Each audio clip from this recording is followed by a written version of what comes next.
ลานนอนฝันไปเห็นแฟนนาย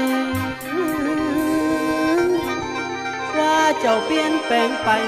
ได้แฟนโกเข้ามาแต่งในความฝันเห็นแก้มแดงเข้างานแต่งคืนสายซื่นอยู่บ่เศร้าเจ้ามาลืมไอ้ใดหรือแนงนายตัวสายจนใจสับสนมึนตามมาโลดแม่นฝันโอ้ยน้อนี่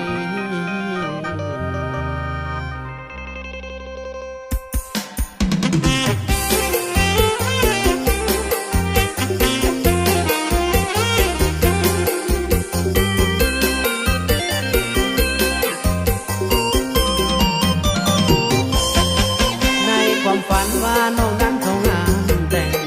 เห็นแก้มแดงเคียงคู่เข้าพาคว้าอายเจ็บซ้ำกำคืนขอละมังบ่สงสารอายเลยน้องคนดีเจ้ามีสายเงินหลายอายให้ค่าเจ็บน้ำตาอดกันต่ออย่างล้าในความฝันเห็นเขาหอมแก้มสามวัยคนบ่ไหวเสด็จเดินมือตามมาว่าเอาผ้าเช็ดน้ำตาไว้วันฝันไปตัวแบบนี้ตกใจล้นว่าสิ่งอายใดเห็นอยู่คือฝันมันเป็นเพียงความคิดลูกมาดีใจแน่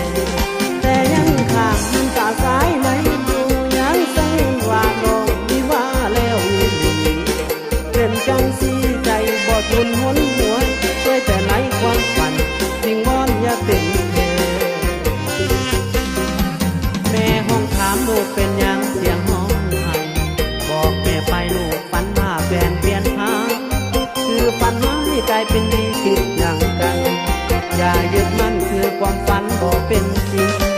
สิ่งศักดิ์สิทธิ์เนรมิตยกมือไหว้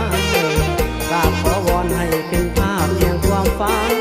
บอกกล้านอนเฝ้าเพียงถึงจำจันจนไก่ขันยังสะบั้นหลับบ่ลงลงปังบ้านน้ำตาพังไหลยาวคิดถึงสาวบางอายบักอายรับบ่ได้อย่างเดียวได้แต่เกี่ยวให้แจ้งยุงไว้ว่าสิไปหาคนอื่นต้องถามให้มันอยู่บ่ได้เฮ็ดจังได้ก็บ่ม่วนควรในใจบักอาย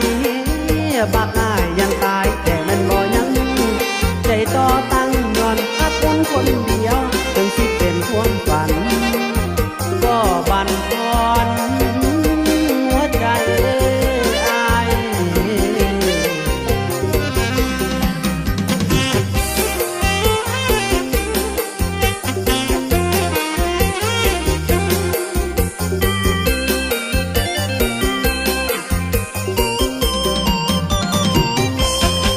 แม่ห้องถามลูกเป็นยังเสียงห้องไห้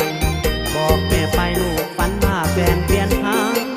คือฝันว่าให้กลายเป็นดีคิดอย่างกันอย่ายึดมั่นคือความฝันบอกเป็นจริงสิ่งศักดิ์สิทธิ์เนรมิตยกมือไหว้กราบขอวอนให้เป็นภาพเพียงความฝันบอกกล้านอนเฝ้าเพียงถึงแจ่มจันจนไก่ขันยังสะบั้นหลับบ่ลงปังบ้านน้ำตาพังไหลยาวคิดถึงสาวบางอายบักอายรับบ่ได้อย่างเดียวได้แต่เกี่ยวให้แจ้งยุงไว้ว่าสิไปหาคนอื่นต้องถามให้มันอยู่บ่ได้เฮ็ดจังได้ก็บ่ม่วนควรในใจบักอาย